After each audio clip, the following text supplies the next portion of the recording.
So as my previous speakers, I will welcome any interruptions during the presentation. It's more important to understand what we're doing than to finish everything. So if you find anything unclear, please don't hesitate to ask. So this is me, and Andrew already introduced me. I've been doing a bunch of stuff. I started with reconfigurable hardware. I've been doing some security, and now in the last 8 years, I've been working on cloud computing. And I will say that I was somewhat involved with almost all the parts of the systems I'm going to present. But I haven't done everything. All right, so I'm going to use this symbol. You see this academic hat? So whenever I have an important lesson for you to remember, I'm going to put this on the slide. So now, you could see this talk as an advertisement for some specific software. I'm going to use a lot of specific instances, but in fact, I don't care about, let's say, PowerPoint or a PDF. What I care about is the principles. So I'm just using instances to illustrate some fundamental principles. These principles can be embedded in other systems as well. So that's important to remember. So now, I suppose there's no need to motivate big data, first of all, because there were 3 prior speakers who did a very good job. But since this is the first talk in the morning, and let's give some slack to the latecomers, I'll go through my own motivation as well. So maybe you see, this is supposed to be the data, and this is supposed to be you. So this day's data is really big. But I'm going to start my motivation by going back in time about 500 years. So this guy is a famous Danish astronomer. His name was Tycho Brahe. And he's actually the last in a line of something called naked eye astronomers. What he used to do is he used to peer at the sky all night long and make notes about the position of the stars and the planets. And he wanted to understand what are the laws that govern the movement of those stars. He was the astronomer of the emperor of the German Empire. And this other guy is Johannes Kepler. He was somewhat younger than Brahe, but he was born as a sick child. He had actually very poor eyesight. He couldn't look at the stars. He was frail, but he was really good at mathematics. So he had something to complement Brahe. And he traveled to Prague and met Brahe, and Brahe immediately understood the genius of Kepler. And although he was very selfishly guarding all his data, he gave it to Kepler in the hope that Kepler would make some sense out of it. And this is actually how Tycho Brahe's data looks. So this is actually, if you go to the Google books, they actually scanned all these books. And since this is out of copyright by now, being 500 years old, you could read all of it. And this is hundreds and hundreds of pages of observations like this. And what Kepler did was, by painstakingly analyzing this data, he actually worked about 30 years to analyze this data. He synthesized 3 laws of motion which describe the motion of the planets. The first 2 came quickly, but the third one took him a much longer time. But the point is that these are some beautiful mathematical laws. You can write them on one line, and they summarize all these hundreds of pages that Tycho Brahe collected. So my message here with this slide is that, science hasn't changed too much. It's always been like big Excel spreadsheets, like this one on the left, although they were a little manual in the past. And we always had a lot of data to analyze, and the goal of science was always to extract insight out of the data, to find the laws that describe the data. The only thing that's changed is we have a little more data. And you already saw pictures of the Large Hadron Collider and the associated worldwide Large Hadron Collider grid, which analyzes data that's being spewed out by all these machines. The human genome, the genome is also a lot of data. And the funny thing is, actually, we like to think of ourselves as being on top of the food chain. So where are the mammals? We are here, right? So this is the size of the genome in base pairs. But if you look actually, some flowering plants, this is a logarithmic scale, have almost 1,000 times more genes in their genome than base pairs in their genome than we do. So we're actually nothing. It can get much more complicated. And then, of course, there's the billions of people on the Earth, so there's even more data. And, there's astronomy today, telescopes. The way astronomy is done today, telescopes scan the sky, record everything they can, and then people crunch the data, and they try to find interesting phenomena there. And, of course, weather. These are all the storms in the North Atlantic for the last 150 years. So, you already know that there's a lot of data around here. And of course, there's all these webs which generate tremendous amounts of data, like the internet or Facebook.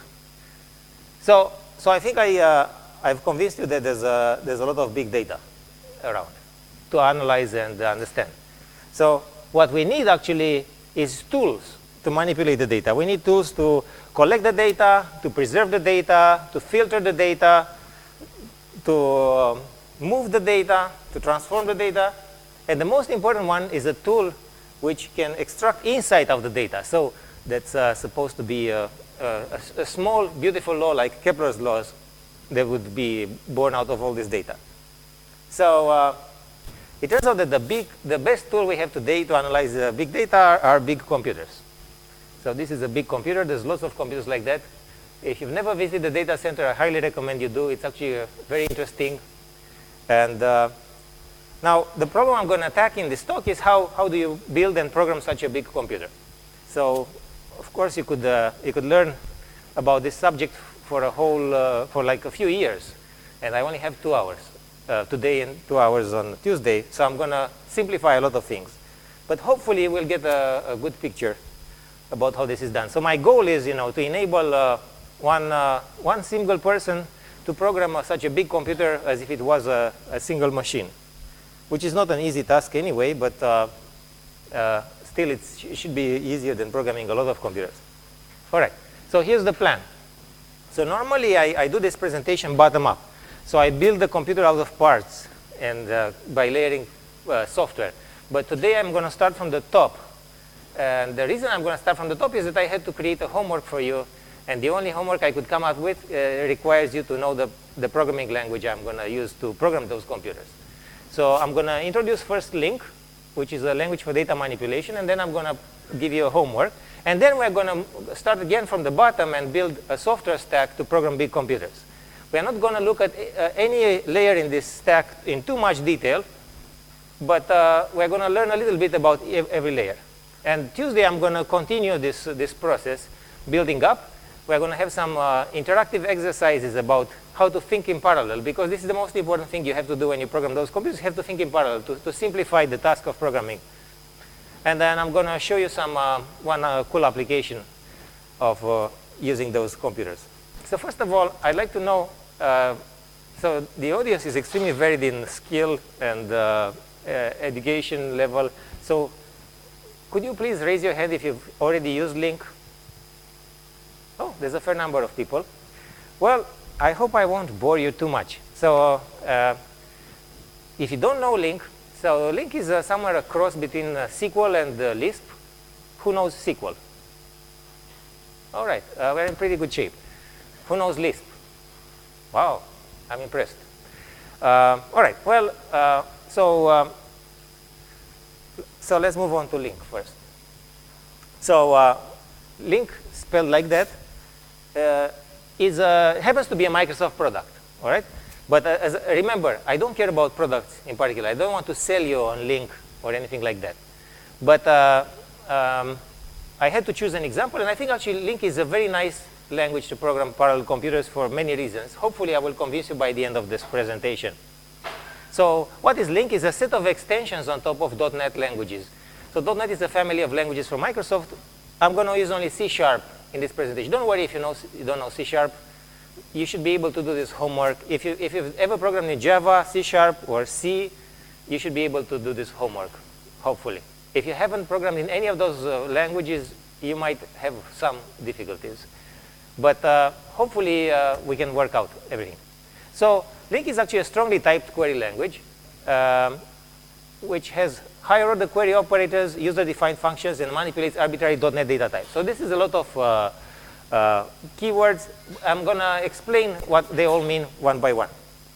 So now, the good thing is if you don't like the Windows ecosystem, you can run LINQ on Solaris, on Linux, on Mac OS, and on Windows as well.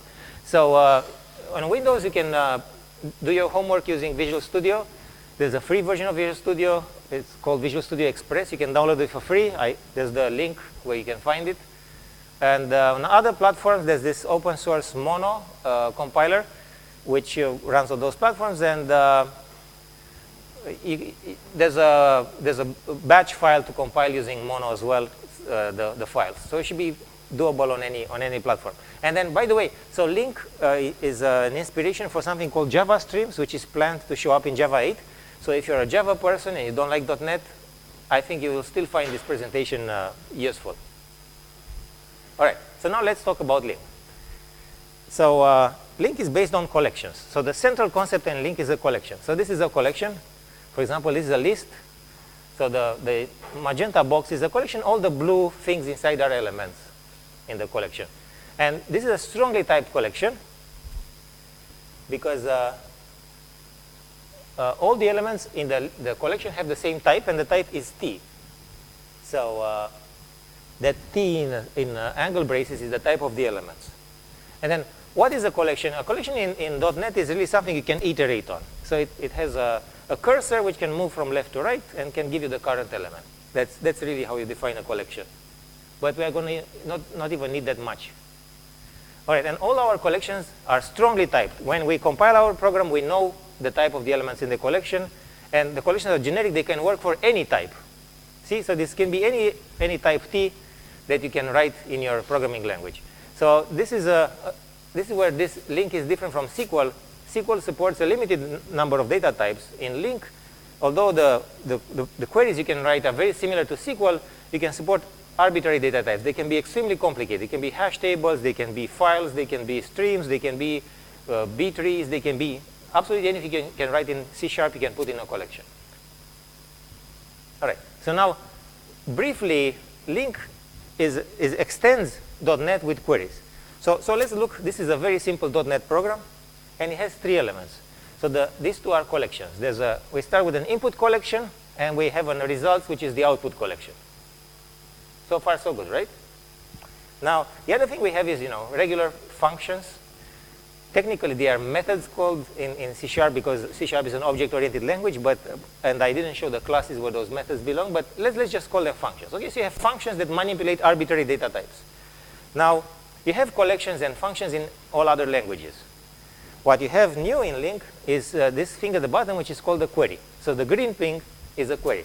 And this query, let me read this query for you. So this query says the following. We start with the input collection, and now we filter all the elements which have a legal key. So we take the element in the input collection, C. So this C scans the input collection, and if we apply this function is legal, if the function is legal applied to the key returns true, we keep the element. Otherwise, we throw it away. And then for each such element, we create a new pair, which has a hash of the key and the value of the element. Right? So sweep the collection, test the key. If it's legal, then create a new pair with the hash of the key and the value. So this is a LINQ query. And we're going to go in detail about how to write such queries. So LINQ is actually a small language. Well, it depends on how you look at it. So it really has about 6 or 7 core operators. In practice, there's more than 120. But this is because there's many overloads and variants. But if you understand those 6, you understand everything else. And actually, it turns out that for your homework, you only need to understand those 6, or about 10, I'm going to show you. All right, so let's say this is an input. So now what you can do, the first thing you can do, I've just shown you an example, is filtering. So the where function is applied to a collection and returns another collection which only has some elements from the input. So you throw away some stuff.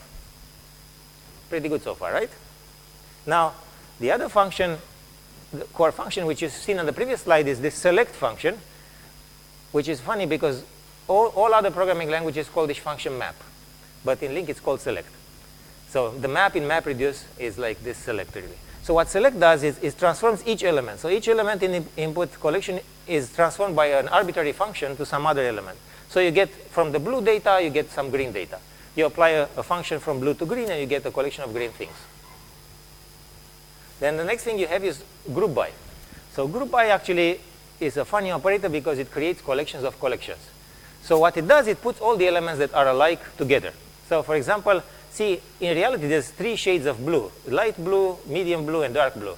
So what group by does, it creates a collection, and then inside there's the collection of light blue guys, medium blue, and dark blue. It's a set of sets. All right? Simple. There's order by, which does what you would expect. It just sorts the elements according to some metric. And then there's aggregate. Aggregate, think of aggregate like summing up all the elements in a collection. But there's a generic aggregation which can apply an arbitrary function. And then finally, there's one. All these operators I've shown you are unary because they only operate on one collection and generate one output collection. But join is a binary operator. So the join operator takes 2 collections. It takes this blue collection and this red collection. So what it does, it merges them in some way, and it creates a collection by combining blue and red elements when they match with each other. So this is all you need to know about LINQ. But I'm going to give you, in the following slides, I'm going to give you a precise definition of all these operators. Does it look hard so far? Okay, good, good. Well, so I will have 2 slides about join later, but the point is, the core point about join is the following. All these operations operate on only one collection. But what if you want to combine 2 collections? So let's say you have a set of people, and then you have a set of companies where these people work, and you want to somehow combine them. For example, the set of people each has a company, and each company has like a street address. So then you need to do a join. You need to put the elements together, and then join allows you to do that. And I'll show you how you can do that. Essentially, when you do a join, you specify how you match things. For example, you would specify, I want to join the people in this collection by using their company with the companies in this collection by using the company property. And when you put them together, take the name and the address and put them together. So this is a lot like a database join. That's why it's also called join. And by the way, if you know Lisp, these are kind of the names. Map is the Lisp function corresponding to select. Fold is the aggregate. All right.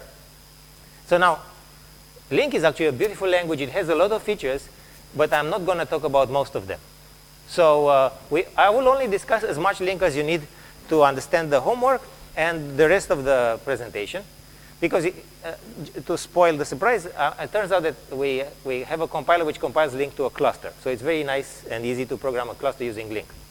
But I'm going to ignore a lot of interesting aspects of LINQ, which you might find very enticing. For example, there's more than 100 operators because there's a lot of overloads. There's something, LINQ is built using lazy evaluation. This is something pretty cool. It has this yield operator, which allows you to actually compute on infinite streams. You only compute data as needed. So, there's other tricks I'm not going to even mention. So if you want to know about all this other stuff, there's a lot of good books, but this is out of the scope of this tutorial. All right, so now a little logistics. So your homework, actually not only the homework, but all the slides in this presentation, they have some code the part teaching you LINQ. All this code is available in this zip archive. And if you download that zip archive and compile it, you will get a little block of code for each slide, and you can run that code. And if you step through the code using a debugger, you will understand better maybe how LINQ works. And then the homework is also included here. So eventually you will get this. And all right, and there's a template which compiles this using Mono or Visual Studio, whichever tool you wanna get. All right. So now, before I go to LINQ, I'll have to teach you a few small preliminaries because it turns out LINQ uses them a lot. So the first preliminary in .NET is the tuple. And the tuple is exactly what you would expect, is a collection of values. So for example, this is a tuple with, it's a collection with a fixed size. So this is a tuple which has, this pair has 2 integers inside. And this is how you create it. You say new tuple and say first pair of the tuple, the first element is 5, the second one is 3. And then you have a tuple which has an integer, a string, and a double, and they would be initialized to 1, high, and 3.14 respectively. Right? So you can create tuples in two ways, either using the new operator or using create. And then, when you say write line and then you print those two tuples, you would get something like this. The formatting varies. So what I'm printing here, so if you don't know C#, don't worry too much. This is not very deep. So what I'm printing first is the pair, and the pair has a 5 and a 3. Then I'm printing the triple, and there's a 1 high and a 3.14. And finally, I'm printing the item 1 in the pair, which happens to be 5. The items are numbered from 1, not from 0. All right? This makes sense? I know this is boring, but I hope it's going to get more interesting. All right. Another thing which is very cool in .NET, which is the feature that was introduced to support LINQ, is something called an anonymous function. And anonymous function is a function with no name. In Lisp, this is an old concept. In Lisp, they were called lambda expressions. So, for example, this is how you write the type of a function which takes type I as input and has type O as output. And this is how you write the body of such a function. For example, this is the function which has argument x and computes x plus 1. Right? So it's a function with no name, but when you give it a value for x, it will return x plus 1. And in Lisp, this will be written as lambda x dot x plus 1. All right, I'll show you an example. Maybe this will make it clear. How do you use such a function? For example, let's look at this piece of code. So this is a function to increment. It's a function which takes an integer, it does an integer. And it's the function I just showed you. Takes the element x and returns x plus 1. And now, here we apply the increment to 10, and the printed result would be 11. Make sense? Anybody confused? All right. Okay. It turns out anonymous functions are very useful because when you invoke operations on collections, you usually supply anonymous functions. And anonymous functions are first-order objects in .NET. Actually, functions are first-order objects in .NET. They can be passed around and they can be composed and manipulated at the runtime. For example, this is an interesting function, which is called the function apply. And the function apply has two arguments. It has an argument and another function. So this is a function which takes a t and returns a t, and this is the argument we want to run the function on. And what it does, it just says run the function operation with the argument supplied. And look, there's a bug in my animation because this is the result of running this code. For example, we create the function increment, and then when we apply increment to 10, we will get 11. All right? So what this slide shows you is that you can have functions like increment, and you can pass them as arguments to other functions. This is very powerful. So if you've never programmed in a higher-order language, it will take you a while to get used to this, but you will appreciate it. And then you can create anonymous functions with multiple arguments. For example, this is the add function. It has two arguments, both integers, and the output is also an integer. And this is how you write it. You say arguments x plus y, arguments x and y, the output is x plus y. So for example, if you apply add to 3 and 2, you would get the 5. All right? All right, so now let's get back to LINQ. See, this is all the preliminaries I needed before I talk to you about LINQ. Now it turns out that there's a core interface in LINQ which is called IEnumerable. The IEnumerable represents any collection. Enumerable means you can enumerate the elements in the collection. There's an iterator. Remember what a collection is a set of elements that you can iterate on. So this IEnumerable of int, for example, is a collection of integers. And for example, enumerable range means all the integers starting from 0 and 10 integers starting from 0. So this data is the collection having all the values 0, 1, 2, 3, 4, 5, 6, 7, 8, 9. So for example, and then once you have a collection, you can run a for each. You can say for each value in the data, why don't you print me the value? And then the result of running this would be all the numbers from 0 to 9. So by the way, in the code that I gave you, I wrote you this nice function called program.show, which will help you debug your program. So program.show will do the exact same thing as this for each. It works with any collection and will do pretty printing of the collection. This collection could be very complicated. It could be a collection which has inside other collections which have other collections and complicated elements. It will try to pretty print it for you on the screen. And if you want to debug your homework, this might be very useful. So whenever you generate some complicated collections and you're lost, you can call show to put it on the screen. All right. It turns out that in .NET there's a lot of collections. Almost, in other words, everybody implements this enumerable interface. So it turns out that lists are collections, arrays are collections, strings are collections. A string is just a collection of characters. Dictionaries are just maps, right? They are maps from keys to values. They are also collections of key-value pairs. There's an iCollection interface, which also is a collection. There's also infinite streams, and you can define your own collections. It turns out you can define new collections. The point is, whenever you have a collection, you're going to be able to run LINQ programs on that collection. Because LINQ operates on collections, and you can create your own collections. You can apply LINQ to a very rich set of types. For example, so this is a very simple program which prints a collection. So this is your data. It's a collection of any type T. See, this is a program. It's a very powerful program. It works for any type T. And what it does, it says, for each value in the data, just write the value, and at the end, write me a new line. All right? And actually, so notice that I don't know the type of the value V. Actually, it's T. Yeah. So I can use this var keyword, which means I don't know. I won't specify the type. All right. So now, let's start talking about LINQ. So these are operations on collections. That's why the surgery. It's an operation. Okay. So the first operator I'm going to show you is select. So select takes a collection and transforms each element of the collection. For example, we'll take the data, and data in this presentation will always be the integers from 0 to 10, to 0 to 9 inclusively. So what I'm going to do is I'm going to say, for each integer, apply this function, add 1 to it. So the way this is read is, this D will be mapped to every element in the input, data, and then for the output, we'll replace it with D plus 1. Right?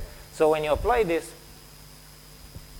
now data is the input collection, and result is the output collection.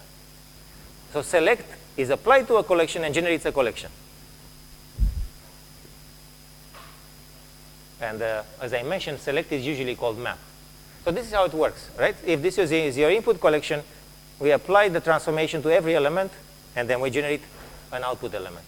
So for example, when we applied it to 0 to 9, what we get is 1 to 10, because we incremented each element separately. Right? And I think it's pretty obvious that this function could be computed in parallel, because the transformation applied to an element doesn't depend on the other elements, if your function doesn't have side effects. And then select can be very powerful. For example, here I have a select, which is applied to a collection of integers and generates a collection of booleans. So for example, for each element, I compute whether it's bigger than 5. So when I apply to the initial collection, we'll get false, false, false, false, false, true, true, true, true. Because the first 5 elements are not bigger than 5, and the last 4 are bigger than 5.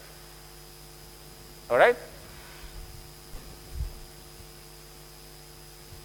So now, this is the key slide about LINQ. So if you forget everything else, I want you to remember this slide. So what's beautiful about LINQ is that it separates two things. It separates the operations applied to collections, like select, from the operations applied to elements. All right? So you say, I have the data, I want to do a select on the data. And how do I do a select? This is something called the user-defined function. It's the function that you apply to every element. And this is extremely powerful. And also, MapReduce is built in the same way. When you write a MapReduce program, you supply two user-defined functions, the mapper and the reducer. So this concept is used many places. And I will show you that LINQ actually generalizes MapReduce. It's strictly more powerful. You can write MapReduce in LINQ very, very cleanly. But the fact that what you do to the collection is separated from what you do to the elements allows you to very efficiently compile those programs. One other nice thing about LINQ is you can chain operations. Since everything is applied to a collection and generates a collection, you can continue to apply more transformations. For example, let's say I have the data, and I square each element, then I take the sin of the sinus of each element, and then I convert it to a string. So after each operation, I get a new collection, so I can apply a new transformation. And if you run this program, you would get this result on the input data. So this chaining is very powerful because you can write very complicated expressions just by continuing to apply operations to a collection and to the results. Another interesting thing about LINQ is that the transformations are generic. So this select operator works for any type source and any type destination. So it takes a collection with a type source, and it takes any function which transforms the source to a destination. So it's a very, very powerful operator. You can apply any transformations to your collections. So this is the output type. So you start with a collection of source elements, and the output is a collection of destination elements. All right. So let's move on. So now the second operator I want to show you is where, which is very simple. So the where takes a predicate. This function must be a function computing a Boolean. And what where does is it applies this function to every element, and whenever the result is true, the element is moved to the output collection. So for example, when we run this computation on the data 0 to 9, we get 6, 7, 8, 9. We get only the elements which are bigger than 5. Does it work for you? Yeah, I know this is a little drier than I expected. But trust me, once we finish with the homework, things will get more interesting. All right. Now, the other thing you can do to collections. So by the way, I don't expect you to remember all this stuff. You should use the slides for reference when you do your homework. So the aggregations are summing up values in a collection. For example, there's two built-in aggregation functions. One which counts the elements in a collection, which will tell you how many elements you have in your data set. For example, if you count the elements in the data, you would get 10. And then sum will just add the elements in your collection. So if you add all the numbers from 0 to 9, you would get 45. So those are two pre-built aggregations, but it turns out that in LINQ, you can write arbitrary aggregations. For example, this is an aggregation where I specify the function to apply to the elements. So I want, given two elements, I want to sum them up. And the way this is going to be computed, this is the expression is going to be computed. I start with the first element, I add it with the second, the result is added to the third, and so on. This plus is the operation that is specified to the aggregation. So essentially, this will compute the sum of the elements in the collection. The result will be, again, 45. But this aggregation function can be anything. Ideally, it should be an associative function, but you can really supply any function there. Yes?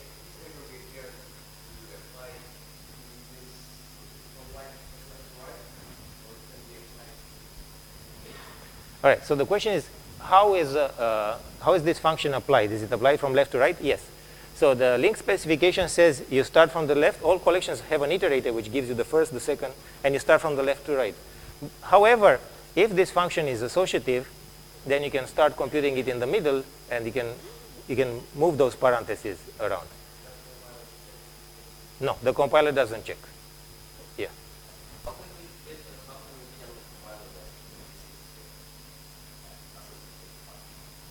Well, so the question is which compiler. So one thing I'm not going to talk about is that LINQ was designed to be an extensible language. And it turns out you can write your own compiler for LINQ. So the way LINQ is designed, you can take over the evaluation of a LINQ expression, compile it yourself, and then generate code and run it. And this is what we do when you run it on the cluster. So now there's a built-in LINQ compiler, and to that one you cannot tell that. You cannot say this function is associative. But our compiler knows that plus, for example, is associative, and we added some annotations. It turns out that in C# annotations are first-class objects. So we added an associative annotation, so you can annotate code. You can say this function is really associative, so use this property. And then you can aggregate starting from a seed. So this is what you would get if your collection was empty. For example, here I'm just adding strings. So I start with the same data set, but what I do is I start with seed X, and then my aggregation function just concatenates strings. So this is the string concatenation of the A and B. String format will concatenate. So this is the result you would get. You get the X, which is the seed, and then this is what you would get at the output. It's a string. It's no longer a number. All right? So no questions? All right. Now, the funny thing is that your collections could have collections inside. So for example, let's take this collection. It's an array of 2 strings, the first string and the second string. Now, strings are collections of characters, so you can do something like this. You say, take the lines, and for each line, give me the count. Right? So you would get 12 and 13, because this string has 12 characters, and this string has 13 characters. But the key in this slide is that, see, this select says, apply this function to every element in your collection, and now this D is this first string, and then is this second string. D is a collection, so I can apply another link operator to it, like count. So it's a very elegant. So this is something you cannot do in SQL. SQL doesn't support nested collections. But that's another reason why LINQ is a more powerful language. All right. Now, there's another operator. So actually, it turns out that in MapReduce, if you know MapReduce, the map is not a map. It's actually a flat map from Lisp. So the LINQ has a similar operator called select many. So what select many is to flatten a collection. And to explain the difference between select many and select, because they are very similar, here's 2 examples. One, I start from the 2 lines in the previous slide. Once I do a select many, and I split each line at spaces. And the second time, I do a select, and I split each line at spaces. Right? So what this operator does, it takes a string and splits it into an array of strings.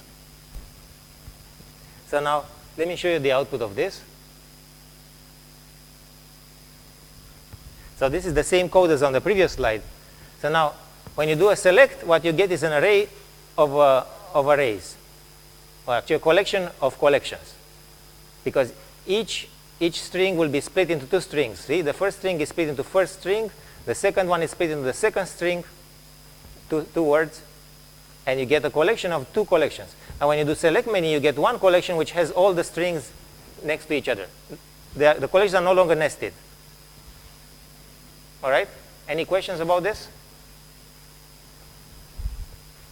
So I remember once I went to a presentation and somebody said, when you start a lecture, you should cram the most difficult stuff in the first 25, 40 minutes, because this is when the attention span of people is at the highest. And after that, you lose them anyway. So this is the densest part of the presentation. All right. I was following that advice. All right. Now, the group by operator is very interesting because it creates collections of collections. So now, what we'll do is look at this example. We take the data, which is, again, the values from 0 to 9, and we say group them by the modulo, the value of modulo 3. So what you would get a group of a collection of collections. So you would get the first group would have elements 0, 3, 6, 9.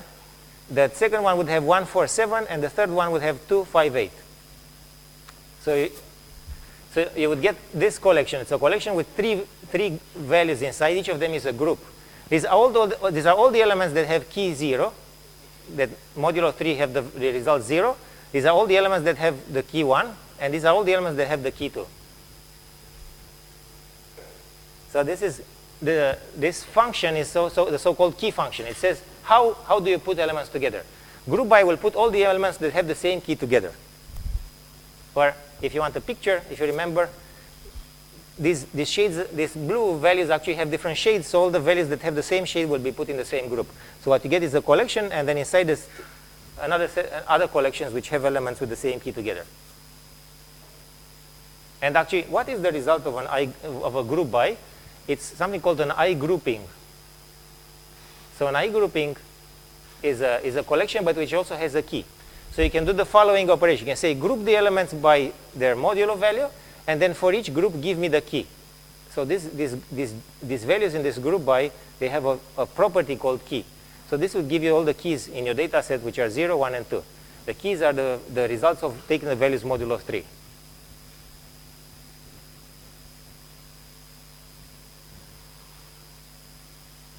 And groups are also collections. So for example, what I'm going to do here is I'm going to say group the values by their modulus with respect to 3, and then for each group, tell me how many values are in that group. So if you remember from 2 slides ago, the result of this is, oops, I went the wrong way. The first group had 4 elements, the second one had 3 elements, and the third one had 3 elements. So when you run this program, you would get the result 4, 3, and 3. So what this shows you is these G values, which are the groups, they are also collections. You can apply LINQ operations to them, like counting.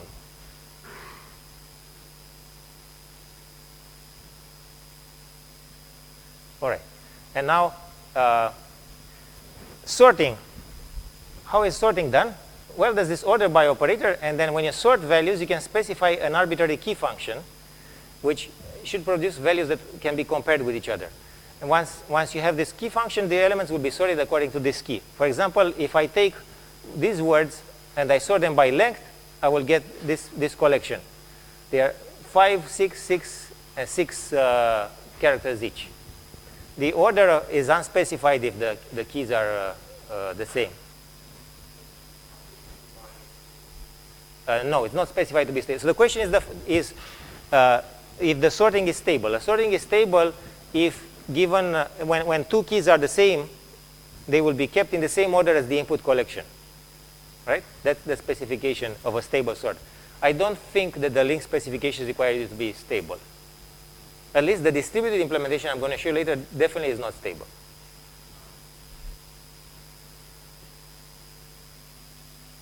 And then this function gives you the key. You can sort on any key. For example, here I'm not sorting alphabetically, I'm sorting on the length of the string. Okay. Bear with me, we're getting close to the end. This is the last operator, the join. So the join operator is the most complicated one. So because it's applied to two collections. So here we have two collections, the left collection, the right collection. The left one has 5 values, 0 to 4. It's here. And the right collection has 4 values, 0 to 3. And now what we do is we say join the left and the right collection in the following way. So you have to specify, first of all, two key functions. The first one is here. And it says how you compute keys for the left collection. As I'm saying, for the left collection, take the value modulo 2. And then the second function you supply is the key for the right collection. Those keys will be used for equality testing. So now, for example, in this slide, I've showed you the keys. So for the right collection, the keys are shown here. So 0, 1, 0, 1, 0, 1 is the value modulo 2. So I computed the keys for the right collection. This is this is the left collection, these are its keys. And then this is the right collection, these are the keys. For the right collection, I'm using the value plus 1 modulo 2. So it's 1, 0, 1, 0. These are the keys. And now finally, join has a third function, which is this one, which is the function that combines values. L is a value from the left collection, and R is a value from the right collection. And then here you specify how they should be combined. And here I'm adding them up. And this is going to be done only for values which have the same key. So in this matrix, I'm showing you all the results. So if two values have the same key, then they are going to be added. For example, 1 and 0, they map to the same key 1. So they are going to show up in the result as added. 1 plus 0 is 1. Right? So the result will have the following values. 1, 3, 1, 3, 5, 3, 5, 3, 5, 7. Does this answer your question? I think the order is unspecified. So the question is, in which order do those elements show up in the output? And I think it's unspecified. It's implementation defined. So actually, if you read the LINQ specification carefully, it actually specifies a lot of stuff that we actually, in the distributed implementation, we don't enforce. So it might be specified, but we cheat. All right? Okay. So yeah, and that was the join function. I have another join example, but I think it's pointless. So the point is the join has 2 inputs, and then it has also two key functions, one for each input, and then a third function to combine values. So forget about this slide. And then finally, there's a few other operators you might want to know about. For example, the max, which takes the largest value in a collection. The concatenation, which puts 2 collections one after the other. There's and take. So take is the only one which deserves some explanation. This n is the number of elements. So for example, if you take our data, we square all the values and take the first 5, you would get the first 5 squares. So take just truncates the collection to the specified number of elements, or all the elements if this is larger than the size of the collection. All right. So now this is the part you've all been waiting for, the homework. So the homework is in this file. which you will have to download. Unfortunately, this homework has to be done in an electronic form because the grading will also be done electronically. So I wrote a piece of code which will test your solutions against mine on some specific data sets. So now, when you download this code, you will also have some test data. And you will see, there's a class called homework. You have to implement that class. Right now, there's 12 exercises in that class. You have to implement all of them. Well, depends, you don't have to. Yet, you will get a better grade if you do. And you can do this homework only using what's in those slides. There's many other LINQ operators. If you want, you can use them. But technically, you only need what I taught. So don't use loops. All this homework can be done using for loops. But the point is not to use loops, because LINQ operates on collections. I want to force you to think about collections, not about looping on data. This is the key about LINQ. So there's 12 functions in this class called homework, in this file called homework.cs. Just fill the body of those functions. Right now, they are throwing exceptions. And then there's some testing data in this file. There's a main program. And then there's a function called show results. So now if you implement your homework in this class homework, and the data comes from your sample data, there's a function I wrote for you, show results, which runs all your 12 solutions on the input data and shows you the output data for each of them. So you can test your program. And you should use this function that I created for you. When you write a complicated LINQ expression, you can break it into pieces and display intermediate results. All right? Are the instructions clear? And then the code has 4 files. There's the slides, which is the code from all the slides I've shown you, which is runnable. There's the main program and sample testing data. There's the code that I've created for you to display complicated collections. There's the homework. And then after Monday, when you submit your homework, I'm going to give you another file called solutions.cs, which has my solutions to all these exercises. All right, so now I'll go briefly through all these exercises, and then we'll take a break. So they become progressively harder. So the first exercise, I have an input collection which has lines, and I want you to split the lines into words and tell me how many words there are. And to split, there's a function which I created for you, which splits a line into words. Okay? So how many words are in an input text file? That's the first exercise. Second, I want you to tell me how many distinct words are in your input file, right? And then here you should ignore the case. So those 2 words will be considered identical. The way you do it is you lowercase the words before testing for equality. You will see. All right. Then the third exercise is find the 10 most frequent words in your input collection and how frequent they are.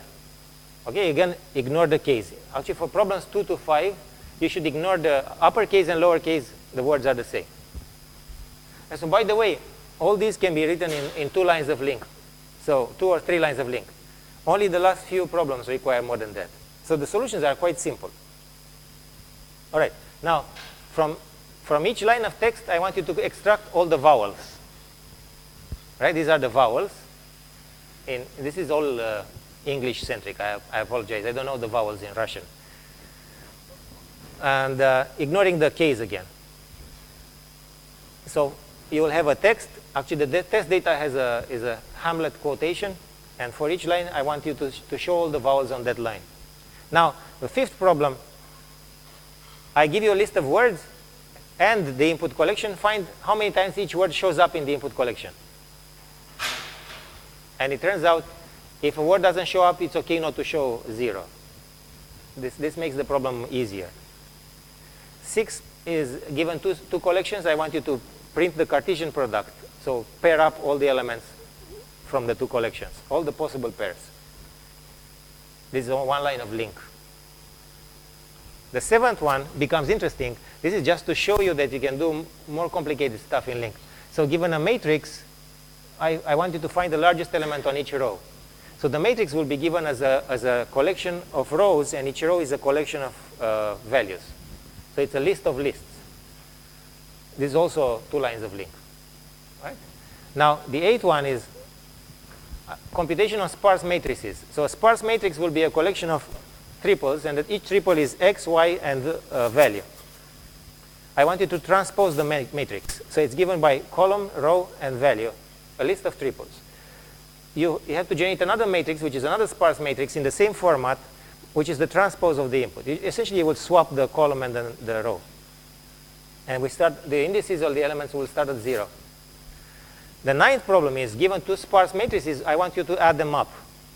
So this will show you that you can do matrix algebra in LINQ. You can do matrix addition, at least in LINQ, if the matrices are sparse. Now, the 10th problem is, you have to multiply two sparse matrices. So it turns out you can do all of the linear algebra in LINQ. And it only takes 3 lines of code. Now, the 11th one is a graph problem. So now the graph will be described by a list of edges. Now, for the 11th and 12th problem, the graphs the nodes are numbers, integers, and the edges are pairs of numbers. So they just tell you the source and the destination. All right? So given a directed graph with node names are numbers, the graph is just given by a collection of tuples, source, destination. I want you to find all the nodes that are reachable in 5 steps starting from node 0. So this is a reachability problem, which can be written in LINQ. Normally, you would write a for loop with the 5 iterations. What I did in my solutions, I copied the code 5 times. Each of them computes one extra step of reachability. You can use a for loop here, but it must be the outer loop, not the inner loop. So this shows you can express graph computations in LINQ. And finally, the last problem is computing PageRank in LINQ. So this is the basic PageRank in which each node starts at weight 1 over the number of nodes. And then I want you to iterate only twice.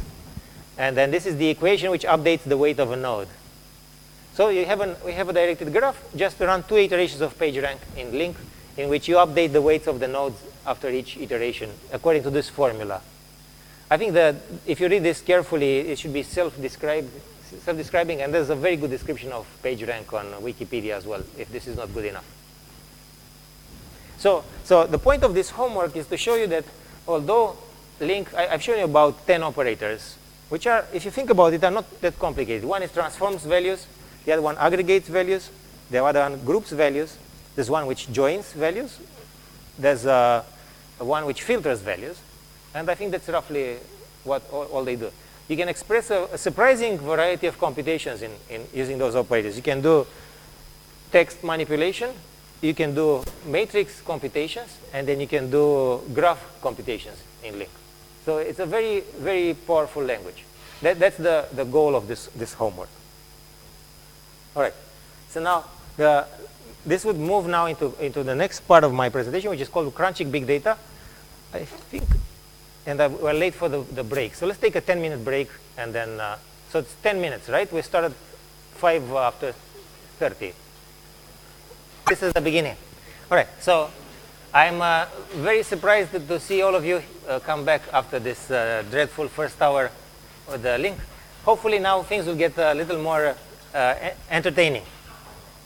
So now I'm going to tell you about crunching big data. This picture implies that this could be big data could be very tasty.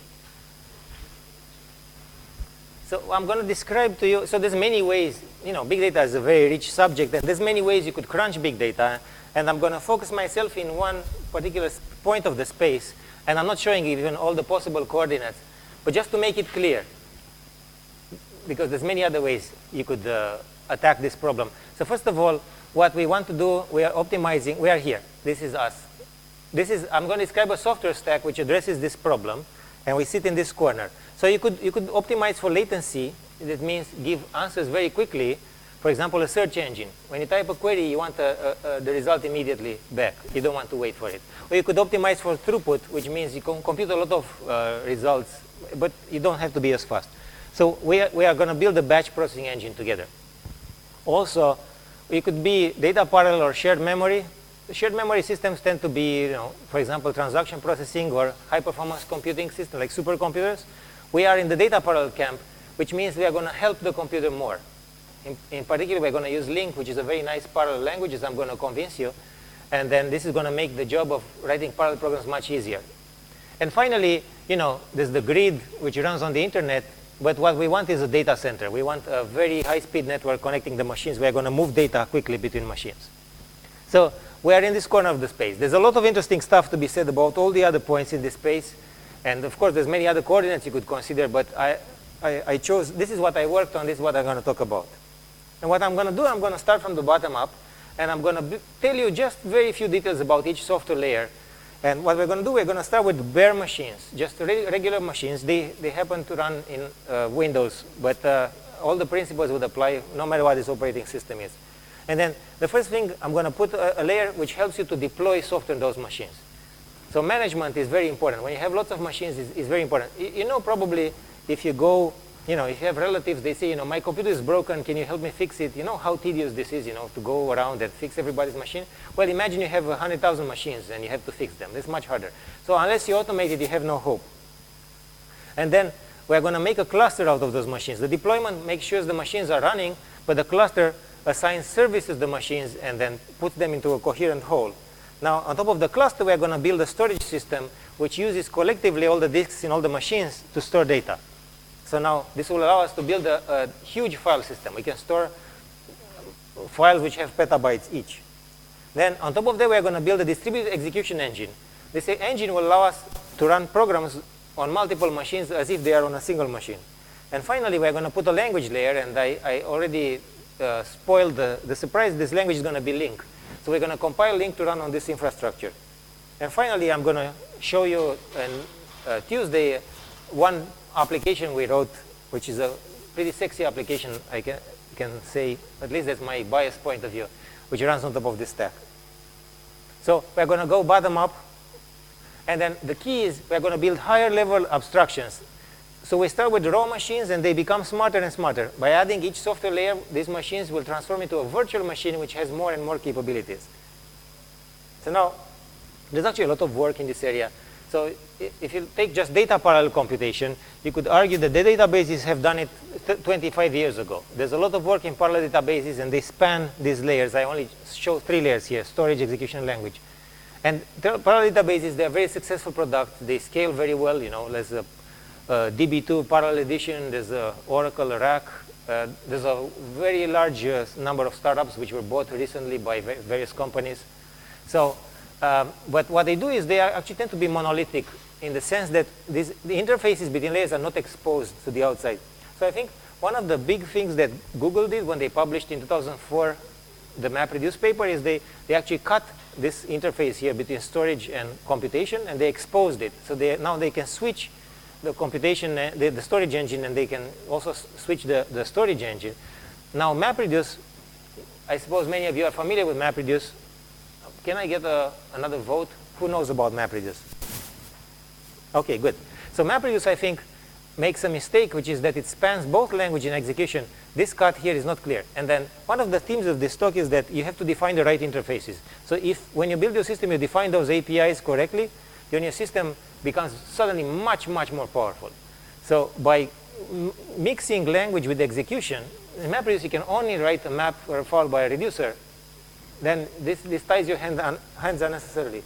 People have built several languages on top, including Sawzall and Flume Java. So Flume Java actually looks a lot like the system I'm going to describe, and was inspired strongly by it. And then all this stack has been cloned into the open source world. So there's the Hadoop ecosystem, which sits on top of HDFS, which has a lot of traction these days. And there's also a bunch of languages on top, like Pig and Hive. Pig is from Yahoo, Hive is from Facebook. And then finally, I think what we did differently is we made this cut very, very clean. So the execution engine is completely separated from the language. And we have at least 2 major languages running on top of the system I'm going to describe, Dryad. So this stack is what's used by Bing internally for crunching data. I know that Bing is not big in Europe, so probably you haven't used it, but actually it's a very decent search engine in the US. And they do go through a lot of data. So I was personally involved in those 2 layers. And I think I'll try to argue in this presentation that this cut is very important. And actually all the cuts are important, but doing it this way gives you more flexibility. All right. So this is just to put things into perspective, how this compares to other technologies. And then we have two engines running on top of Dryad. One is compiles LINQ, and the other one runs dialect of SQL. It's called Scope. There's a lot of papers published about both of these. There's a bibliography at the end. In the last two slides, you can go and fetch those papers if you want to read them. All right. So now, let's start at the bottom. So it turns out that I started working on this 8 years ago. The machines have changed slightly in those 8 years. Mostly the networking has changed. Capacities have grown a lot too, but many of these assumptions are still true. So what we assume, we use off-the-shelf servers, and we optimize them for cost. All right? So this is completely opposite to the world of supercomputing. In supercomputing, people optimize for performance, not for cost, and they pay a lot for those machines. We want to be cheap. So these are cheap machines. They all have a remote management interface, which means when you boot the machine, you can control it from remotely. You don't have to go and log into it. They all have disks. For example, this machine has 4 disks. They have multiple CPUs. They have at least gigabit Ethernet. These days, 10 gigabit is very common. They're moving to 40 gigabit. And they have a standard operating system. So now, one thing you have to understand is that these machines are networked. And then the way you network the machines is roughly this one. You put a lot of machines in something called a rack. So these are all machines, these horizontal layers. And then each rack has something called the top of the rack switch. This is a regular switch. And the switch is connected to all the machines. And now the switches between themselves are connected to another switch, which maybe is connected to some other switch. So this topology is a tree. Often, for redundancy, these switches at the top are doubled. And nowadays, actually, there's a move to have much richer interconnection topologies. But still, each rack usually has only 1 or 2 routers. What this means is that actually you have a lot of bandwidth. Machines in a same rack can communicate very quickly to each other. But to talk to a machine in another rack, usually these links don't have enough capacity to allow all-to-all communication. So this tree has more bandwidth at the bottom than at the top. And as I said, sometimes these switches are doubled. So now, this is this idea of building systems this way. Maybe it was first exposed in this project created at Berkeley, which was called Network of Workstations, Berkeley Now, which ran between 94 and 98. And they came up with this idea that you have to use cheap hardware but use smart software. It was the opposite of what everybody else thought at the time. People thought you have to invest in expensive hardware, like supercomputers, if you want to build something big. But they said, these mainframes were eaten by vector supercomputers, which were eaten by mini computers, by workstations, by PCs. But if you take a cluster of workstations, they can actually eat everyone. And they turned out to be true because everybody builds, at least in the internet, builds services this way. So Facebook runs this way, Google runs this way, Yahoo runs this way, Microsoft runs this way. So we all use cheap PCs and we use very smart software. The supercomputing market is booming, so this doesn't mean these guys are wrong. But at least in the internet, this is how things are done. It works pretty well. All right, so this is what I'm going to tell you about the machines. Now let's move up. So I'm going to tell you about this autopilot. So there's a paper published on autopilot. I'm not going to say too much about autopilot. Autopilot, but I'll just say a few words. What's the goal of autopilot? The goal of autopilot is when you have lots of machines, they will break, right? So your machines break, and the more you have, the more likely is that some of them will break. So at any time, you will have some machines which are broken. So what we want is to handle the routine tasks of managing these machines automatically. We want the operator to be asleep, all right? If you involve the human in every machine that is broken, the guy is never going to finish work. And the humans are expensive. So this reminds me of a story, when they created the first computer, von Neumann was very upset that people would program the computers in assembly language. She said, this is just a total waste. The computer is such an expensive machine, you have to squeeze every last bit of performance, you have to write machine code. Well, today it's just the opposite. The machines are cheap and the humans are expensive. At the time, machines were expensive and humans were very cheap. So we want to involve the operators as little as possible. So what does autopilot do? So autopilot runs on each machine some services, and then on a set of separate machines, it runs the so-called autopilot control. The autopilot control looks at these machines and makes sure that they are fine. And then all your applications, everything we're going to build on top of autopilot. And this is, for example, how Windows Azure runs. And also all the Microsoft data centers for Bing run this way. So, and the idea behind autopilot happens to also originate from Berkeley. They have this other project called the recovery-oriented computing. And it's a funny project. The core idea is that everything eventually fails. So you have to design your system to embrace failure. So it's pretty funny because people go to great lengths to debug their programs and make sure that they never crash. They said, don't worry about it. Your program will crash. No matter what you do, maybe it will crash less frequently. You know, it doesn't have to crash. If it crashes all the time, you won't do any work. But if it doesn't crash too frequently, you're fine. But you should always be ready to crash your program. So they say you should do a crash-only software design. So it means you don't even have a shutdown. If you want to shut down your machine, just unplug it. All right? So now, if you unplug your machine, you plug it back, and it still works, it means you design your software correctly. Right? And you should be able to do that, because if you don't do that, the machine will crash, and it won't start back up if it's not ready to crash at any time. So don't design shutdown. Allow your machines to crash at any time, and then your system will be robust. And autopilot is built on this assumption. So autopilot has actually 4 services. Don't pay too much attention. Definitely you don't have to memorize all this stuff. It's important only to understand what these services do. So for example, there's a provisioning service which discovers machines. So the way it works in a data center, you take your machine, you plug it in a rack, you hook up the cables, and that's it. At that moment, this provisioning service will discover the machine, will start an operating system, will start the services, and will start running the machine without any operator intervention, just based on the location where the machine is hooked up. So that has to be all automated. Then there's this deployment service. The deployment service will install the applications, binaries, and configurations that you need for the specific machine. So what you do, you have a database which says, I want these machines to do something, these machines to do something, these other machines to do something. And as soon as the machine has been provisioned, the deployment service will make sure that all the software is there. And will also handle version upgrades, for example. And all right, then you have a watchdog service. The watchdog service constantly probes the machine, says, hey, is everything fine? Are you awake? Are you doing what you're supposed to do? And then if something is wrong, it will signal to the repair service that some action has to be taken. Now the repair service will fix broken machines. It takes signals from the watchdog, and if a machine is broken, we'll try to fix it. The repair service is actually kind of stupid. So because this is all you can do at this layer, you don't know much about the machines. The repair service essentially will try, first of all, to kill some processes. If that fails, it will try to reboot the machine.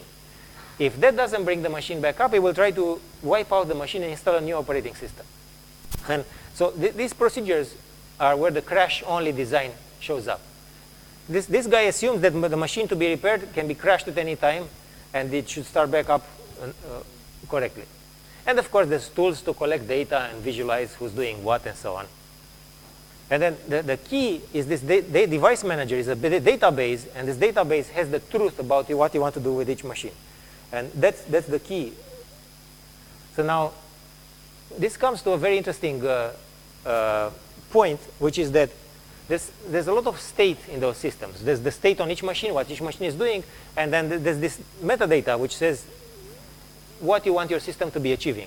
This metadata is very important. If this gets corrupted, your whole data center can go down and not do anything useful.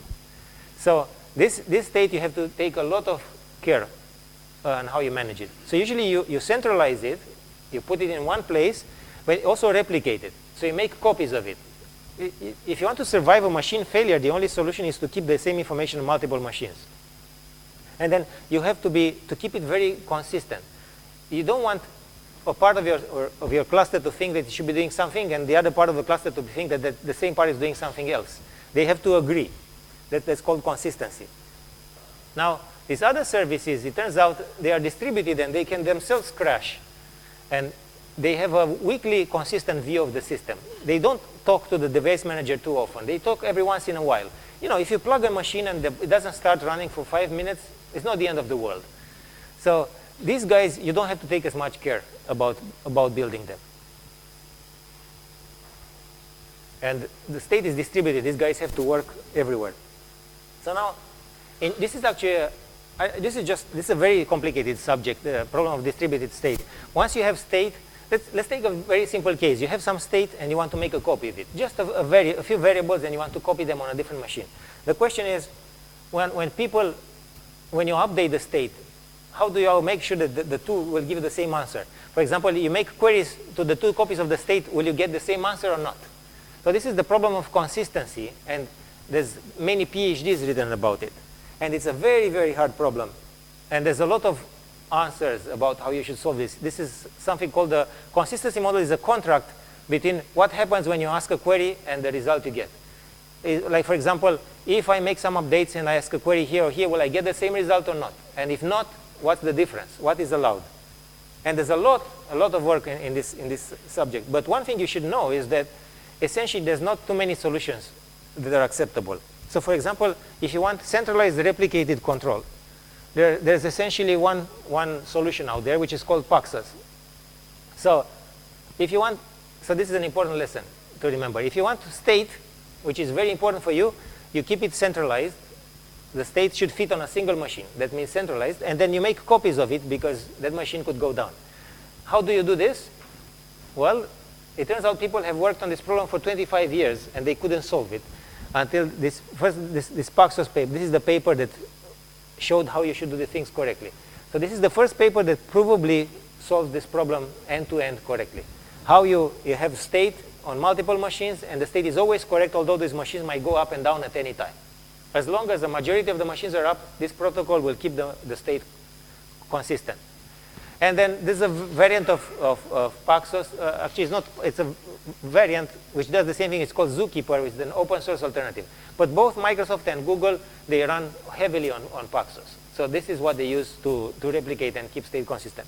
So there could be a tendency, if you build your own system to roll your own solution for this, well, my advice is don't. Because you will certainly be wrong. It's a very hard problem. Use an off-the-shelf solution, and there's not too many of these around. And then there's a lot to be said about the models of consistency. And I'm not going to talk too much about this. But strong consistency means everybody, no matter where you come from, you see the same image of the data, even if the data is distributed. Usually it's expensive.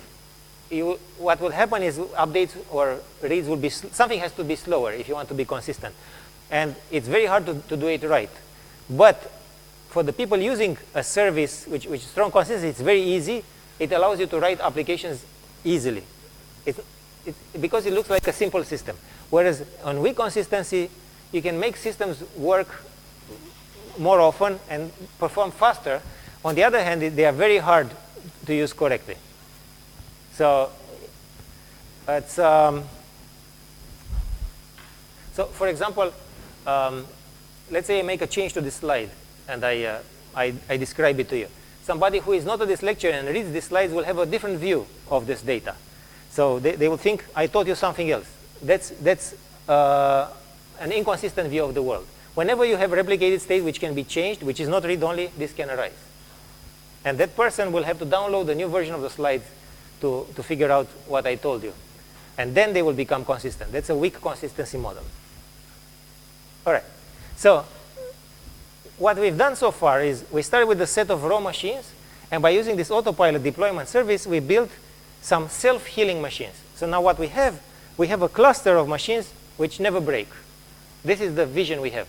If they break, actually, they will just disappear. Some other machines will take their place. So by using this software abstraction, we have built machines which are more capable than they were initially. And this is what we're going to continue to do. So now we're going to move on to the next layer, which is called the cluster services. So the cluster services will, so far all the machines were identical. They all run operating systems, they all run autopilot. Now we want to specialize them. We want some machines to do different things than the other. So for example, some machines will run for us a name service. And a name service will just tell us what other machines are around. Okay, so if you want to discover where the machines are and how you can talk to them, you need some naming service. Another important service is scheduling. Since you have so many machines, you have to decide what to run and where. And the scheduling can be done on many layers. We don't care about that too much in detail right now. And then it turns out that the core service you want to run on all these machines is a remote execution service. So the remote execution service is a very simple service which allows you to ask somebody to do work on behalf of you. So you in this classroom, you are all running a remote execution service because I can ask you to do the homework. If somebody's remote execution service is broken, you won't be able to do the homework, right? So this is the essential ingredient I need on all these machines in order to be able to run programs from a distance. So the remote shell, for example, in Unix is such a service. And then when many of these machines will run a storage service, so you will see that all these machines will contribute disks to the cluster. So the data could be stored on all these machines. And then this is a summary of what I just told you. So the name service allows you to discover the machines. The scheduling service allows you to allocate cluster machines to the different jobs. The storage will keep data on the machines, and the remote execution will create new computations when necessary. All right? So of course, there's many other services we could come up with, but this is the minimal set of services I will need to build for you this distributed execution engine I'm going to show you. All right? So now what have we done? By differentiating those machines, by differentiating what they run, we have built a cluster which has perfect, reliable, because the autopilot makes them reliable, specialized machines. Each machine will be doing something else. And then one message is that you will see this over and over. We use this layered software architecture like a sandwich. See, the sandwich is a very modular, that's why it's a good food. It's very modular. It's made of layers, and you can customize it easily. You can take out the ham and put cheese if you're a vegetarian. And it's made out of very simple components. And then in our clusters, the reliability comes from software, not from expensive hardware. And then another key is, if you build your sandwiches like this, the different layers have to be able to talk to each other. So your APIs, you have to be very careful, because these clusters, they never stop. So when you might want to switch, when you want to switch your ham for cheese, actually you have to be able to do this while eating, right? You don't have to stop eating your sandwich. So if you version your APIs, then you are able to start deploying new services, new versions of the services without stopping the cluster. And when you design those layered architectures, you have to prepare to deploy them while they are running. It's not like your machine, when you want to upgrade your operating system, you shut down everything, you wait for an hour and you download a bunch of stuff and you can't do anything. These clusters have to keep running. They have to be ready. Some machines might be busily updating, but the service as a whole has to keep running. All right. So now, this is going to become a little more interesting. Let's talk about storage. So to understand storage and how this is done in most clusters today, you have to understand this bandwidth hierarchy. So was the talk yesterday about external storage introduced this hierarchy. So you have cache in your processor, you have RAM, then you have local disks, then you have machines in the local rack. Getting to data here takes a little more, but there's much more data. Then there's remote racks, and then there's the remote data centers. The further you go, the slower you get to the data, but the more data you have available. And then one key to observe is that today disks, they look like trying to drink a truck through a straw. For example, a 2 terabyte disk you can buy today for a few, maybe $100, and then maybe you can take 100 megabytes a second out of it. So whatever application you have, if you try to read this whole disk, it's going to take you a lot of time. So disk can store a lot of data. The trouble is not storing the data. The trouble is getting to the data. All right? So there's essentially two ways to store data in a cluster that are used today. This is mostly used in enterprise applications and in supercomputers. You have a storage area network, a lot of disks here. This is your compute cluster, and this is a very fast network you have here. And then it turns out to read data from these disks, you will be limited by this network.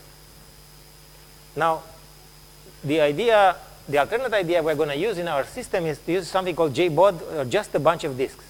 So each machine will store data on its disk and will read data from its disk concurrently with all the other machines. So you don't have the disk somewhere else. You have your own disk. The network can be much slower, the machines can be cheaper, and the limit will be the disk bandwidth, not the network bandwidth. And to understand the difference between those two, let's make a little computation. How long does it take you to read 1 terabyte from your disk? Assuming ideal conditions, reading sequentially. Has anybody made a computation? Do you have an idea, roughly? Ballpark. That's how much that sounds about right. It's like 3 hours. let's say. Yeah, that's roughly. So just to read all the data from your disk, sequentially, in the best case, 3 hours. If you have an antivirus that has to scan all your files, this is what you should expect if you have a 1 terabyte of data. So you can't do any better. Now, if you have the enterprise storage network, let's say you have 10 gigabit network. Maybe you could have 40 gigabit network. But to read 1 terabyte, assuming the network is fully utilized, which is not easy, you would still need 40 minutes across this network. But now, let's assume you have your cluster, you have 1 terabyte to read, and you have 10,000 disks. And each disk reads in parallel with all the others. It will take you 1 second. All right? So look at the difference. 3 hours, 40 minutes, and 1 second. So if you really want to read a terabyte fast, the only solution is to use a lot of disks. Right? You won't read it in one place. You will read it in many places. So you have to figure out how to use it afterwards. But this is the only solution. And then, as a bonus, if you have 1,000 machines and each of them has 10 disks of 1 terabyte, you have 10 petabytes of storage. That's a nice chunk of storage to have. All right. So now, to this problem, we want to process 2 terabytes of data, and the data is on some disks. We can't suck the data to our application. So the solution, and this is a solution which is essential, is we don't read the data from the disk. We send the application to the disk. This is the only way you can solve this problem. It's too slow to read the data from somewhere else. Just send your applications. Your applications are never that big. How big could your application be? Even Office, is like a couple of gigabytes, including all the stuff inside. So it's much easier to send your application to the data. So now, this is the key to build a distributed storage system. All right? So to build a large-scale distributed storage, we'll be using 2 types of machines. There will be these machines which store the metadata. The metadata will tell us where the files are. And there will be the storage machine which will store the data, the actual data we care about. Now, this is very important. If this guy breaks down, we lost everything. So that's why we have to replicate this guy. So we're going to use a Paxos service here to replicate the state and keep it consistent. The data, if you lose a portion of data, maybe it won't be too bad.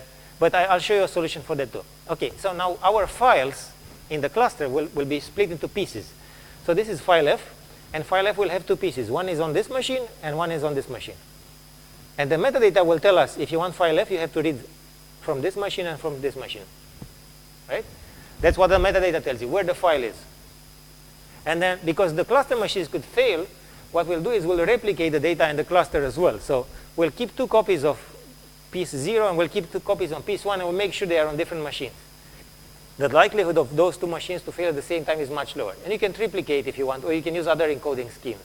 There's a lot of work in this space as well. So now, when you want to run an application, what do?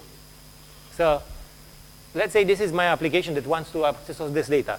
The application will do the following thing. First, we'll ask the file service, hey, I want to access file F. It's a really big file, like the web. I want to read the web. Where is the web? And the service will tell me a list of pieces. This list of pieces is a relatively small thing, right? It's just the location. It's not the data itself. So what this application will do, it will spawn up a piece, a separate copy of the computation for each machine that needs to access the data. And these will read the data locally. So this is how you send your computation to the data. You don't bring this data to the computation. They will be too expensive.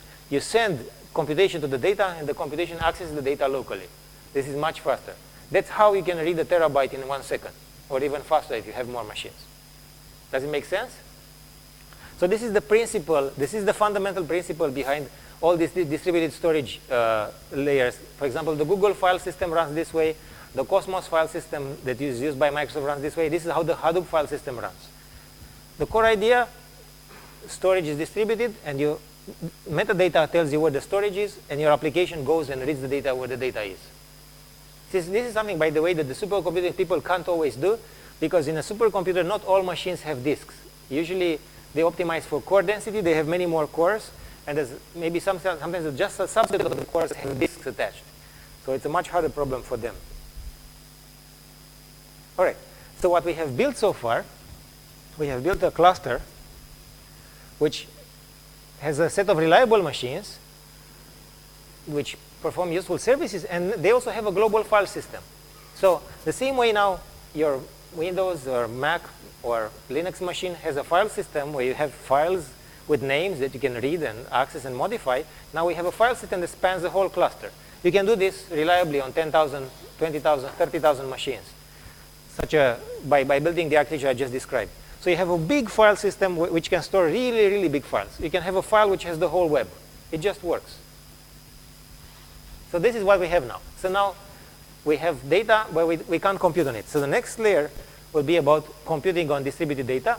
And I plan to describe a project that I was involved with. It's called Dryad. And the Dryads happen to be nymphs. They have some kind of goddesses. And this is a painting of such a Dryad. I got it from Wikipedia. And I frankly don't know why the project was named this way. But so Dryad is really an execution layer. So now, how many of you are familiar with Unix? OK, so don't worry if you're not. So Dryad is very much inspired by the Unix shell. So when people came up with Unix in the 70s, they said the best thing in Unix is this notion of a pipeline. So it's a really clever concept. So what is the Unix shell? So the Unix shell separates computations from the actual execution engine. So you have your machine, then you have your shell. The shell is the thing that allows you to type commands, and sometimes to click. So clicking or typing is the same thing. In the end, what it does, it dispatches programs to run for you. And the Unix shell had this invention, the pipeline, which is a set of programs that talk to each other.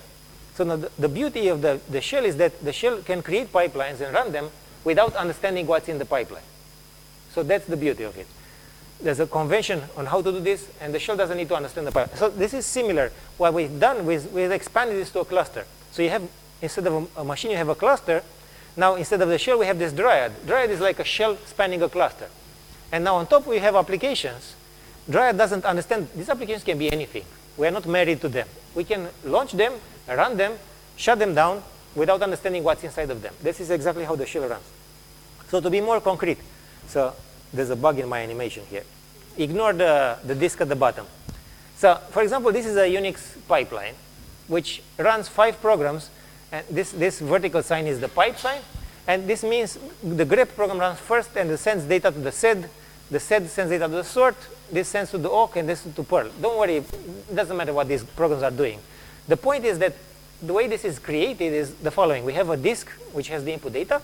And then we have a set of computations, processes, that talk to each other through point-to-point channels. So this guy eats data from disk and spits the data out to the second guy. This guy processes whatever input comes and sends it to the third guy, and so on. And finally, we write the data to disk. The convention in Unix is, in general, these are text files, the inputs and outputs, and they are separated by new lines. This is how most Unix programs work. But this is all you need to know. Now you can swap, you can put Perl first and awk, and this sort has no idea. This sort has no idea what's in front of it or what's behind it. It just talks to the other programs through those pipes. So what we did in Dryad was to generalize this idea. And if you see a Unix pipe as a one-dimensional chain of computations, in Dryad we made it a two-dimensional chain of computations. So the input comes from a distributed file system. I just showed you how a distributed file system runs, right? You have a lot of disks on a lot of machines. Now, instead of creating one copy of grep, maybe we create 1,000 copies of grep. They all run in parallel on different machines. They all read their input data from the local disk. And then they send data to the next layer. Here we have 500 seds, for example. And then there's some interconnection pattern here which describes how the computations are connected to each other. But all these arrows are still point-to-point channels. We still read data from one process and send it to another process. And then at the end, we write data to the distributed file system as well. So this is Dryad. It's just like the Unix shell. So now what we can do, Dryad allows us to run those distributed computations. The computations are described as those graphs, the acyclic graphs.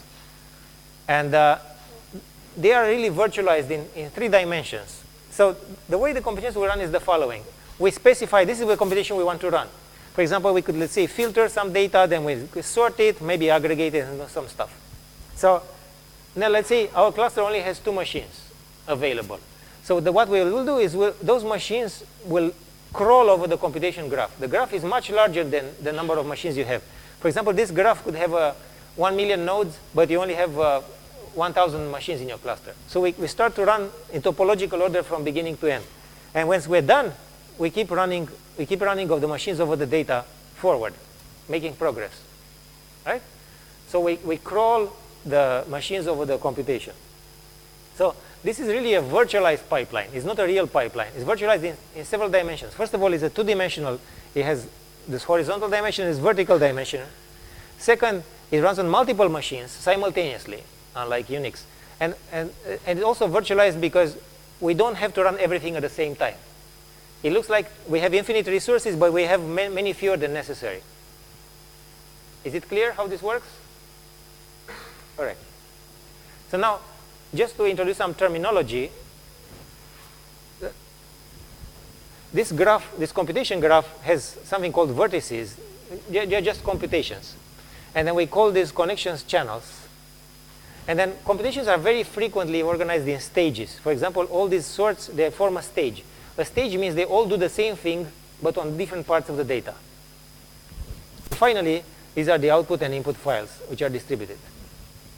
All right? This is the only terminology we need to understand. Now, the channels are fully abstract. A channel is really a collection of items. Our runtime doesn't need to understand what's inside. You will see that this actually corresponds to link collections when we start to do link. But at this point, we don't have any link. We just have a graph. And we can implement them in many ways. They can be files. So this guy could write to a file that this guy reads. Or it could be a TCP pipe. Or if these two computations are on the same machine, they could even send pointers in memory. The channels are completely abstract. We don't know how they are implemented. The only thing you need to be able is to append at the end and read from the front. Now, I told you what the logical view of Dryad is. Dryad is running this pipeline, and now this is how it's built. To build Dryad, we're going to use all the pieces we built so far in the cluster. So first of all, we'll have a name service and scheduler. You remember some machines have a name service to tell you what machines we have in the cluster. And some machines have a scheduler which tells you which machines you can use and for what. Now, we're going to allocate one machine in the cluster to manage the graph. And this is the computation we want to run. This graph is the schedule of the job, and it sits in memory, the memory of this machine. It's not the computation itself. It's just the plan. It's the plan of what you want to achieve. Now this guy talks to the remote execution service on all these machines in the cluster. If you remember, all the machines in the cluster run this remote execution service, and this guy uses the remote execution service to ask them to do work. And these V's are the vertices, the computations in the graph. They correspond to those three parts of our plan. So we plan to be running these three guys. They are currently running in the cluster on these three machines. These are done. These are waiting to be run. And the machines in the cluster, they run these computations. The computations talk to each other using those channels. The channels exchange data on the network somehow. So now our network is being segregated in two parts. So this is the data plane, which is very data intensive. Here we have we have to exchange petabytes of data, hundreds of terabytes of data quickly here. So this has to be very fast. And we have the control plane here, by which this guy makes sure that everybody is running. So this exchange is very small and infrequent messages, which should have short latency. So you send a message, say, is everything all right? And it says, yes, I'm fine. Okay, I'll come back in 2 minutes. Are you okay? Yes, I'm doing fine. Are you okay? No reply. This guy must be dead. We have to take some action. So this is a very important lesson, and this is a lesson which is very important in networking. If you look at the architecture of the internet, it's designed in the same way. It's separating the data in the control plane because they have different kinds of traffic. So in our application, the control plane is what keeps the application running, and the data plane is what the data application is processing.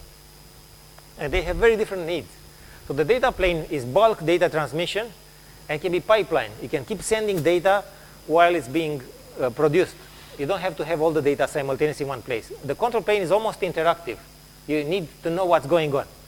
And they have very different reliability needs. So the way you manage them is different. And then in Dryad, we made a very conscious decision that this graph cannot reach to the data plane. There's no way you can specify your application can. I'm not explaining this properly. Okay, I'll come back to this later. All right. So one other decision we took in Dryad was to keep the control centralized. So this guy here, this is the guy that is responsible for your job. There's only one of them. If the guy is centralized, it's much simpler to implement. So the state is not replicated, and the state is entirely in the memory of that machine, which means it's very fast to access. So it's simple. Now, to run computations on the other machines, you have to be very careful, because if the machine would get disconnected from you and you have a computation which never terminates, people can write all sorts of junk. It would never stop. So what we do is we use leases. So the way it works is when you want to run something on a machine, you only borrow the machine for 3 minutes, say. So you say, run this computation for me for 3 minutes. And then you check back in 2 minutes. If the computation is not finished, you extend the lease with 2 more minutes. So you keep extending the lease. The advantage is that if this guy dies, then the leases will all expire, and all these computations will be garbage collected. You will never have a computation that runs away in the cluster if the centralized control dies.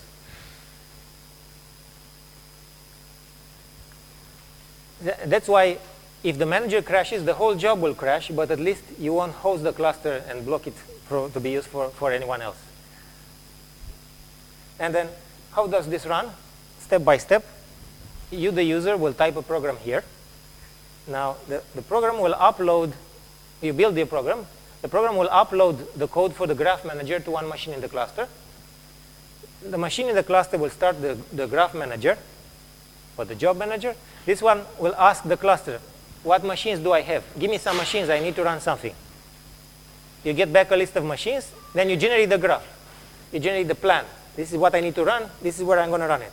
And then you start to initialize the vertices and ask, you use the remote execution service. You say, machine number 5, please run this computation for me. You send the computation to the data, right? Remember, that's how you can read data quickly. You send the computation to the data, don't bring the data back to the graph manager. The computation runs remotely, and you monitor if it runs. This is a loop. You keep monitoring as long as you expect the job to run. You can kill it if it's taking too long. And then when the job is finished, you're done. These vertices will write the data to the local disk directly. So one thing is, when you design such a distributed system, is to understand how it's scaling, because some things will scale faster than the other things. So for example, it's very common that in a job you have many fewer machines than you have vertices in your job, and then you have many fewer vertices than you have channels. And that's very important when you build your algorithms, because if you have, for example, let's say if you write your quadratic algorithm on a number of machines, it might be fine, because you maybe have 1,000 machines, so your algorithm will be, roughly of 1 million. But if your graph has 1 million edges, a quadratic algorithm, any sweep, if you just want to check some status, for example, any quadratic sweep of the edges will just kill you. You can't do that. So here we have several things that scale. We scale the data, we scale the jobs, we scale the machines, and you have to understand how all these pieces work together. And what's the implication? And from my experience, every time you build a distributed system, when you try to make it, everything looks fine. You debug it first on your home computer. Then you try to run it on 10 machines and something will break. Then you run it on 100 machines and again something else will break. Every time you scale your system by a factor of 10, something new will break, something you have never thought about. And you will find bugs that you never realized. So for example, there's a very funny story. So if you read I think it's in the MapReduce paper from Google, one problem they had is with the name service. So when the computation starts, the graph manager in MapReduce has to talk to all the machines and ask them to do some computation. But the first thing the graph manager does is asks the cluster, what are the IP addresses of the machines I need to talk to? And it turns out that if you do this for 10,000 machines in one message, you have to send 10,000 messages to find out this how DNS is built. It's too slow. Just to start up your computation, that will be the bottleneck.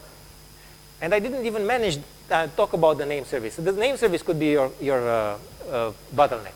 So what Google did, they actually extended the name service so you could ask about many machines in one message. But you could do even better. You could keep a cache of all the mappings from names to IPs and never even ask about the names of the machines. So you can, every time you build a system like this, you will find a surprise somewhere.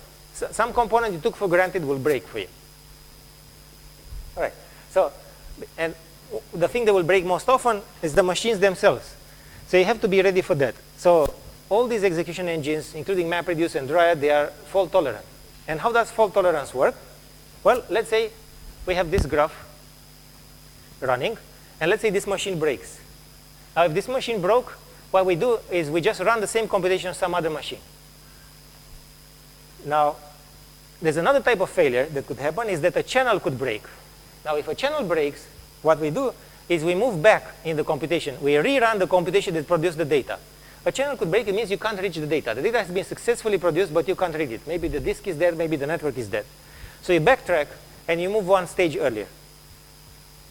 And this will produce for you fault tolerance. Now, the problem is I ran out of time. So I'm proposing we take a break here, and then we continue on Tuesday, I think, is my next lecture. So it's not a very clean break, but we'll try to remember. That's okay? All right. Okay.